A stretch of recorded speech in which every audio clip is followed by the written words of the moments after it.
Mä kutsuin Tuusulan pormestarin Janne Mellinen mulle värianalyysiin. Ai, se kuvaa jo. Ei lopeta se kuvaaminen.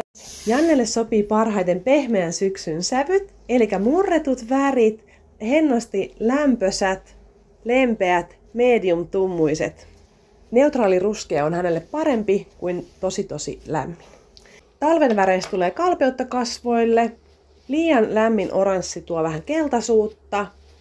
Tässä väri kasvoilla on tosi hyvä, mutta pikkasen liian vaalea värinä ja kesä sitten tekee kalpeaksi. Täältä upea syksyn murrettu punainen, koralli pikkasen raikkaampi. Muutama vihreänä oli niin herkullisia sulle. Huomaatko miten upea harmonia ja hehku? Tää tosi makea.